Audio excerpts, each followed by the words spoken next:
கர்த்தருக்கு பிரியமானவர்களே, கர்த்தர் இன்றைக்கு உங்களோட பேசவிருக்கும் வார்த்தையை கேட்கலாமா? 27ஆம் சங்கீதம் 1-3 கர்த்தர் என் வெளிச்சமும் என் ரட்சிப்புமானவர், யாருக்கு பயப்படுவேன்? கர்த்தர் என் ஜீவனின் பலனானவர், யாருக்கு அஞ்சுவேன்? எனக்கு விரோதமாக ஒரு பாளையம் இறங்கினாலும் என் இருதயம் பயப்படாது. என் மேல் யுத்தம் எழும்பினாலும் இதிலே நான் நம்பிக்கையாயிருப்பேன். எனக்கு பிரியமான தேவ பிள்ளைகளே, பயப்படாத இருதயம் உள்ளவர்கள் பாக்கியவான்கள். அவர்கள் சிங்கத்தை போல தைரியம் உள்ளவர்களாயிருப்பார்கள். தோல்வியினால் துவண்டு விடாத, சோதனையினால் சோர்ந்து போகாத இருதயம் உள்ளவர்கள் வேகமாய் முன்னேறுவார்கள். கர்த்தரை சார்ந்து கொண்ட தாவீது அப்படிப்பட்ட ஒரு இருதயத்தை கர்த்தர் கொடுத்தபடியினால் அவர் தைரியமாய் முழங்கி சொல்லுகிறார், எனக்கு விரோதமாய் ஒரு பாளையம் இறங்கினாலும் என் இருதயம் பயப்படாது என்று. ஆம், எனக்கு பிரியமான தேவ பிள்ளைகளே, அநேகர் தோல்வி உணர்வினால் பீடிக்கப்பட்டு எப்பொழுதும் தோல்வியையே சிந்தித்துக் கொண்டிருக்கிறார்கள். தேர்வு எழுதும் போதே தோல்வி அடைந்து விடுவதை பற்றி எண்ணி கலங்குகிறார்கள்.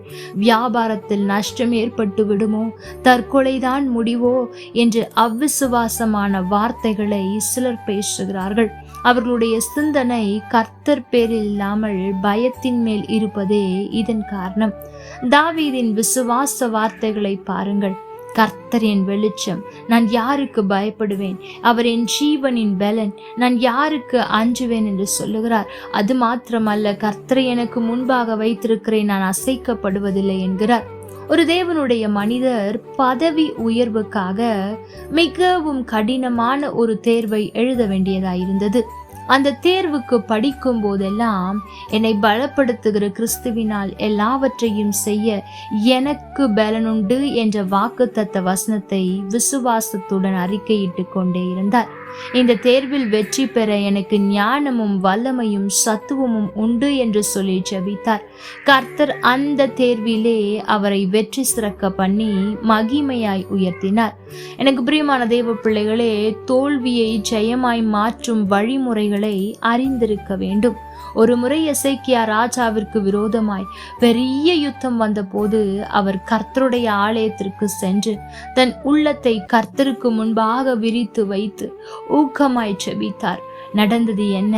கர்த்தர் அந்த ஜெபத்தை கேட்டு ஒரு தேவதூதனை அசீரியரின் பாளையத்திற்குள் அனுப்பினார். அவன் புறப்பட்டு போய் 1,85,000 பேரை சங்கரித்தான். எனக்கு பிரியமான தேவ பிள்ளைகளே, ஜெய கிறிஸ்து நம் பட்சத்தில் இருக்கிறார். நாம் பயப்படுகிற எந்த காரியமும் நமக்கு நேரிட போவதே இல்லை. ஆகவே தலை நிமிர்ந்து நடந்து கர்த்தரை ஸ்தோத்தரித்து மகிமைப்படுத்துங்கள். அவர் உங்கள் துக்கத்தை நிச்சயமாய் சந்தோஷமாய் மாற்றுவார். கர்த்தர் தாமே உங்களோடு கூட இருந்து உங்களை ஆசீர்வதிப்பாராக. ஆமென். லைக் பண்ணுங்க, ஷேர் பண்ணுங்க, கமெண்ட் பண்ணுங்க.